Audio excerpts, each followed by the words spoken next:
indaba singabi nawo amandla thina abakhokhi bentela ukuthi ukwazi ukuthi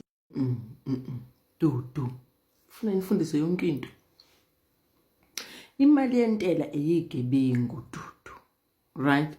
Mangabe wena usufuna ishare lapha emalini yakho yentela. Ntshontsha imoto lapha ehalfway. Ntshontsha imoto uhambe nayo. Halfway uzokubophisa. Uzosulandwa amaphoyisa for free. Right? Lapho ke uzobe usungene kule league kaKhethi Matlala. uKhethi Matlala ulapha ejele ngokukhuluma indaba yethenda yamamiliyoni mali yentela. USAPS unika uKhethi Matlala ithenda yamamiliyoni imali yentela. I'm telling you. uKhethi Matlala mengabe lapha ejele udla imali yentela, ulala emalini yentela, ugeza ngemali yentela. Nezinye futhi iganye ezinye nezincane kunaye. Ngoba phela yena uyisigebengu nje isikhulu. Esingakaze sisibone izwe nje lingaka nje. uKhethi Matlala isigebengu nje singakaze sibonwe. Khona ke nalezi ezinyeke izincane oBricks mabrigade kanje. Kuthi izigebengu lezi senze inkinga sibabazithi hawu imali yentela leso sibabaza ngayo lapho ozoyihla uBricks. Mayifika lapha angabike islimo uBricks. Afunde. Usuke efunda ngemali yentela. Wena ufuna ukuyoshopha ngemali yentela. Imali yentela yokukhuluphalisa izigebengu dudu. Yabona abantu abahlele eParliament bakhokhelwa imali yentela, bakhokhelwa ngemali yentela. Le wena ofuna manje sikhokhele nawe futhi. Kanti wena uyisigebengu yini ngoba imali yentela idliwa zigebengu. Masithela nje sithela ukuthi kudla igebengu dudu. Dudu yini uningafuni kangaka igebengu? Nithatha umoya nje. Umoya omubi ukuthi igebengu lambe. Yabona nje isigebengu nje sisejele nje.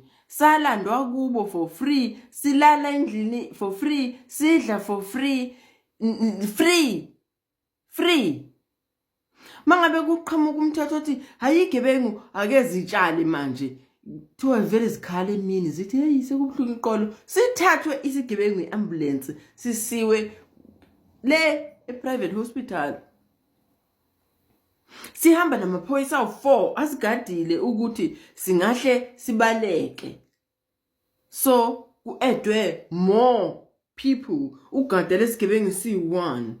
Bonke labantu manje including la maphoyisa asigadile. Imali yentela. Ufuna manje wena kulo 2 months entela osukhokhile siphinde siede nawe. Hayi kodwa dudu anifuni igebengu. Madoda anifuni igebengu. Yabona nje siwu-ANC. Siphilela igebengu. Senzela ukuthi igebengu zisurvive ziphile kahle la eSouth Africa.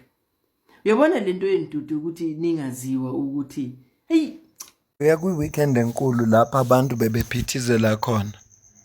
AbaseNatal bebeze eGoli, abaseGoli baye eMpumalanga, abaseMpumalanga beye eLimpopo, abaseLimpopo baye eNorthwest. Bekuphambana abantu bekuhlukahlukene, abanye bekunemisebenzi emakhaya, abanye bekunemishado, abanye bekunemicimbi, abanye bebeye enkonzweni zephasika ngokuhlukahlukana kwamabandla.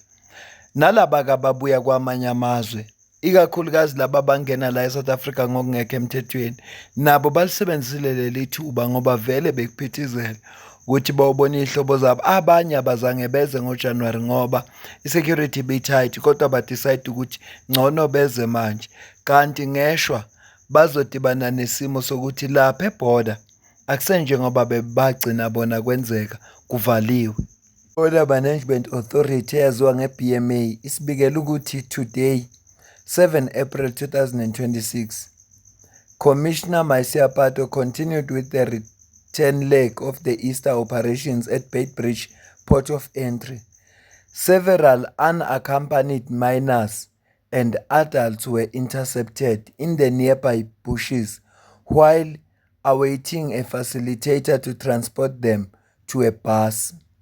The unaccompanied minors were handed over to the Department of Social Development for further care, while the adults were deported back to their country of origin.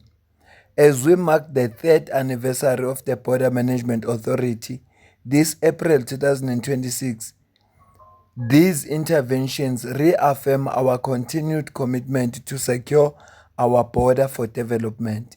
Abantu bebehleli kahle lapha ehlathini bengajahe ndawo futhi bengenankinga belinde ukuthi nje kushaya isikhathi bayazi bona ukuthi bebezotransporteka kanjani, kodwa nje into yabo bengukuthi bangene eSouth Africa bese bayazibona kusuka lapho. Kodwa ngeshwa-ke bababambile. Nansi into esiyifunayo, nansi into esifisa ukuyizwa nge-BMA, ngoba labantu laba abangena ngokungekho semthethweni kufuneka kwenziwe isu lokuthi bagcine bengasangeni. Ngiyafisa mina ukuthi sengathi bangabuyekeza umthetho. Siyazi ukuthi ngokomthetho se-South Africa kwathathwa isinqumo sokuthi ngeke ifakwe electric fence lapha, kodwa lama-members of parliament anawo amandla okuyiguqula leyo nto leyo, ayifakwe manje electric fence ukuze kungabi lula ukuthi abantu beqe. Uyabona uKing Saitso usho kahle ekuseni, bengilibuka ivideo yakhe mayethi asinayo iborder thina la, sine-border gate but iborder ayikho. Kune-border gate ukuthi kungenwa la, ngoba labantu bayakwazi ukweqa baphinde babuyele emuva ngendlela abathanda ngayo.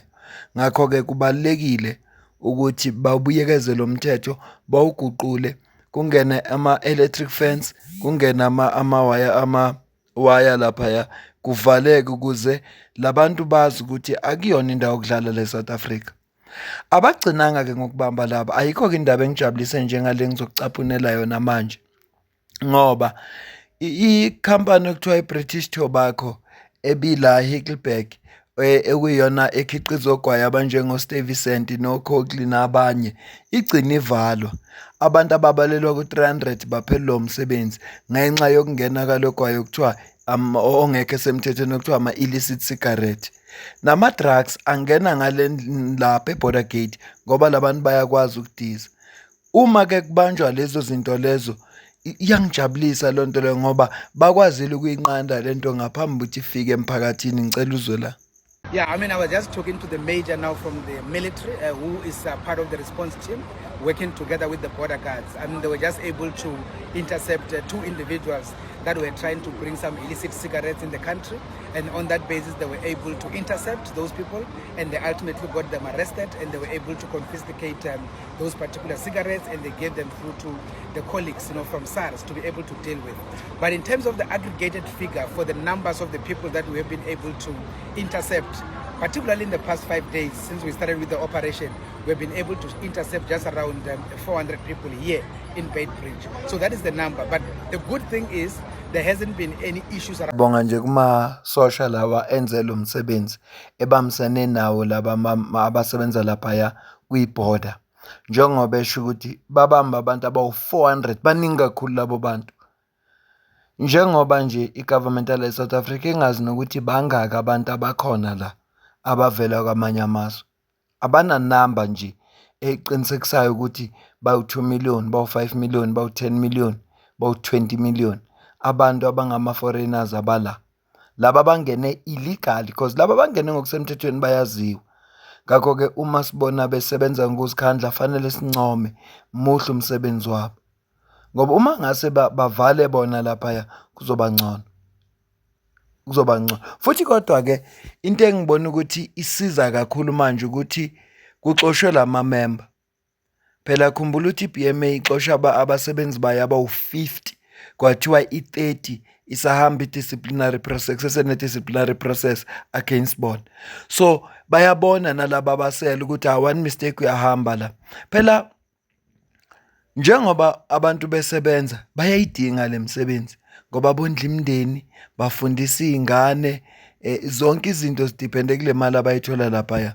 So uma ngase kuthiwa-ke manje uyabona ukuthi uma ubanjiwe uthathela iy'nyathelo ey'nqala, ngempela nawe afuna uqale ushintshe ukwenza ngoba iy'ngane zakho zizolamba ulahlekelwe ukukhona ngokungekho. Kanti isalari yakho is guaranteed, wena wenza umsebenzi oqashelwe wona.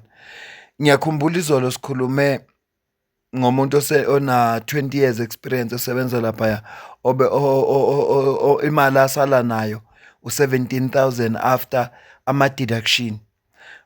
Ikhona iphuzu elirezwe abantu la ngilithandile elithi i-bribe noma umuntu angathola imiliyoni noma umuntu angahola 100,000 still bazoyithatha ngoba abantu bazoyithatha i-bribe ngoba it's about ama-morals. It's not about ukuthi uthola malini. Ngilithandile lelo phuzu lelo. Ngilingenze ngacabanga ngabona ukuthi yazi ama-morals ngoba nathi singama-law abiding citizen asitshontshe nje, we chose not ukutshontsha. Lokho okuncane sikutholayo siyakwazi ukuphila ngakho ngoba siyazi ukuthi noma sisazi ukuthi sinezifiso izinkulu into esizifisayo kodwa sifuna ukuyithola ngendlela eqondile. Ngilizwile lelo phuzu lelo ukuthi noma umuntu ongamnika malini uma nje ama-morals kuye engekho right, eyisigebengu yena noma egreedy yena uzoqhubeka athatha i-bribe noma kunjalo. Angiyibambe le video. Ngicela ukuzuphala kwakho la comment section ngizwe ukuthi wena ubona kanjani lolu daba nje silixoxayo. Lele lenzeke lapha kwi-border. Bese mina nawe sidibana kwi-video elandelayo. Ungakhohlwa ukusubscribe, ushare, ulike, ucomment. Ngiyabonga kakhulu. Asupporta njalo ngokuba imember le channel. Qala nje ku20 rand, 40 rand, 100 rand ngenyanga kuyaphezulu. Ungasupporta futhi nokusidonatela noma ngamalini. Ikhona i-account kwi-comment ephiniwe. Ngiyabonga futhi nakulabo abasidonatelayo. Ngiyabonga. Swele nje imlomo yokubonga. Ngiyabonga. Kuyasilekelela kakhulu.